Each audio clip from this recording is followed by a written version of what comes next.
안녕하십니까. JTBC 저녁 뉴스입니다.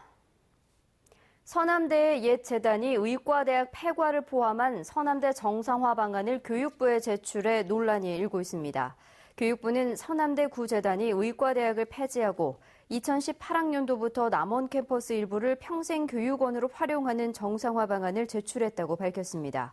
이에 대해 서남대 측은 내부 구성원들의 동의도 없었고 현재 컨설팅을 받고 있는 상황에서 교육부가 구재단의 정상화 방안을 발표해 폐교를 위한 의도가 깔려 있다며 강하게 반발하고 있습니다. 정부의 미세먼지 저감 대책에 따라 전라북도 역시 미세먼지를 줄이는 노력이 시급해졌습니다. 시내버스는 친환경적인 CNG 버스가 없어 많은 미세먼지를 배출하고 있고 낡은 경유차는 매연 저감 장치가 없는 등 미세먼지 저감 대책이 겉돌고 있습니다. 보도에 김철 기자입니다. 전주 시외버스 터미널입니다. 이곳을 오가는 전북의 시외버스는 미세먼지를 많이 배출하는 것으로 알려진 경유 차량뿐입니다. 전북의 버스 1,453대를 분석했더니 시내버스의 CNG 버스 교체 비율은 72%지만 시외버스는 0%입니다.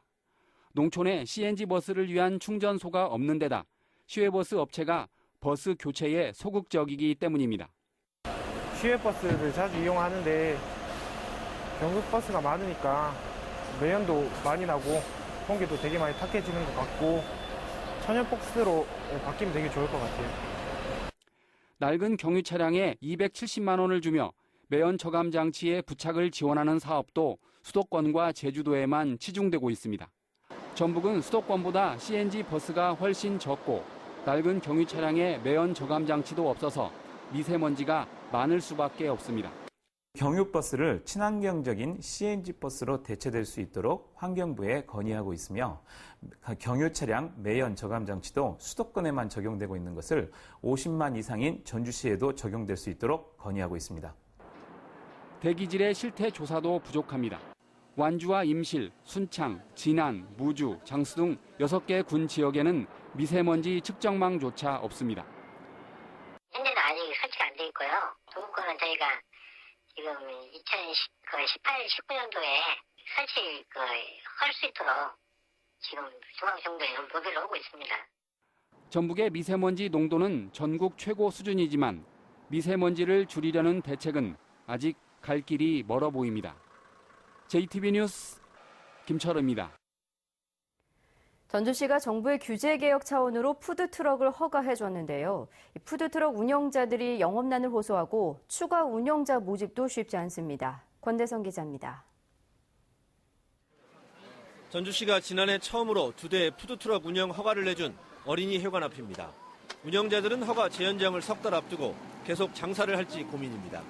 초기 투자비로 2천만 원 이상을 들였는데 기대와 달리 장사가 안 되기 때문입니다. 2대 가운데 한 대는 주말만 문을 엽니다. 평일날은 사람이 없어서 안 나오고요. 그냥 주말만 나와요. 평일날은 이제 그냥 알바로 나가서 뛰어요. 어쩔 수 없잖아요. 여기서는 장사 안 되고. 푸드트럭은 가로 2m, 세로 5m의 허가구역을 조금이라도 벗어나 장사를 할 수 없습니다. 손님을 찾아다닐 수 없어 유동인구가 적으면 수익을 내기 힘든 형편으로 전주시가 성과 내기에 급급했다는 지적이 나옵니다. 아르바이트를 하더라도 하루에 6만 원, 7만 원은 버는데 그 정도의 수입은 될 수 있는 장소를 선정해 주셨으면 정말 좋겠다는 얘기. 전주시는 최근 완산 체육공원에 푸드트럭 운영자를 추가로 공모했습니다. 하지만 자격을 갖춘 신청자가 없었습니다. 이곳 완산 체육공원 역시 평일에는 유동인구가 거의 없어 신청자가 선뜻 나타나지 않은 것으로 보입니다. 전주시도 이 점을 알고 있는데 사전 분석을 하지 않았습니다. 월 평균 어느 정도나 수익이 가능할 거다 이런 분석은 한번 해보셨어요, 시에서? 저희가 그런 분석은 못 해봤죠. 푸드트럭 공모 시 우선권은 기초생활수급자 등에게 있습니다. 하지만 수천만 원의 초기 투자비 부담으로 취약계층이 신청하기는 쉽지 않아 보입니다. 정부가 하반기에 이동 영업 허용 등 푸드트럭 규제를 추가로 풀기로 했지만 활성화 여부는 여전히 불투명해 보입니다. JTBC 뉴스 권대성입니다.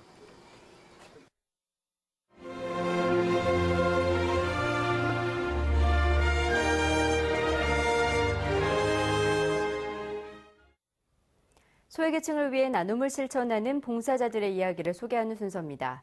10년 가까이 어려운 이웃을 위해 짜장면 나눔을 실천하는 스님과 봉사자들을 김진영 기자가 만났습니다.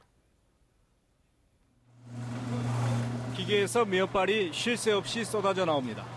살만한 면에 볶은 춘장을 얹으면 먹음직스러운 짜장면이 만들어집니다. 짜장면이 불까봐 배달에 나선 봉사들은 종종 걸음치고 짜장면을 받아든 환자들은 행복감에 젖어듭니다. 저희가 아침 일찍부터 나와서 준비했는데 여기 계신 분들이 맛있게 드셔주셔서 감사하고 이런 거 드시고 더 건강해지셨으면 좋겠어요. 식사를 마친 환자들의 머리 손질이 한창입니다. 쉴 새 없는 가위질에 덥수룩한 머리카락이 점차 깔끔해집니다.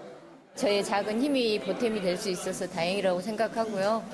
제가 이분을 깔끔하게 해드림으로써 제 마음도 한결 깨끗해져요. 어려운 이웃을 위해 스님과 봉사들이 짜장면 나눔에 나섰습니다. 복지시설과 교도소, 경로당 등 소외 계층이 불러주면 전국의 어느 곳이든 한 걸음에 달려가고 있습니다. 1년의 절반가량은 짜장면을 만들다 보니 하얀 밀가루가 손에서 떠날 새가 없습니다. 벌써 7년째 이어지고 있습니다. 즐겁게 하니까 지칠 일이 없죠. 누가 시켜서 하는 거란 못하겠지만 제가 즐거운 마음으로 하니까 행복하죠. 소박하지만 따뜻한 정이 듬뿍 담긴 짜장면 한 그릇이 어려운 이웃들에겐 커다란 위안이 되고 있습니다. JTBC 뉴스 김진영입니다. 전주지법 형사 3단독은 개인정보가 유출됐다고 속여 예금을 찾아 집에 두도록 한 뒤 이 돈을 훔친 혐의 등으로 기소된 22살 지모 씨에게 징역 3년 6개월을 선고했습니다. 지 씨는 지난 4월 보이스피싱 사기단의 전화를 받고 예금을 인출해 놓은 70살 김모 씨의 집에서 현금 2,700만 원을 훔치는 등 모두 5차례에 걸쳐 7,200만 원을 훔친 혐의로 기소됐습니다. 전북은 내일 구름 많은 날씨를 보이겠습니다. 무주와 진안, 장소 등 동부 내륙 지역에는 오후에 소나기가 내리는 곳이 있겠습니다. 내일 아침 최저 기온은 16도에서 18도, 낮 최고 기온은 25도에서 28도의 분포로 오늘과 비슷하거나 조금 높겠습니다. 미세먼지 농도는 보통 수준을 보이겠습니다. 바다 물결은 0.5에서 1m로 낮게 일겠고 해상에는 짙은 안개가 끼는 곳이 있겠습니다. 전주기상지청은 당분간 비 소식 없이 대체로 맑은 날씨가 이어질 것으로 내다봤습니다. 이상으로 JTBC 저녁 뉴스를 마칩니다. 함께해 주신 여러분 고맙습니다.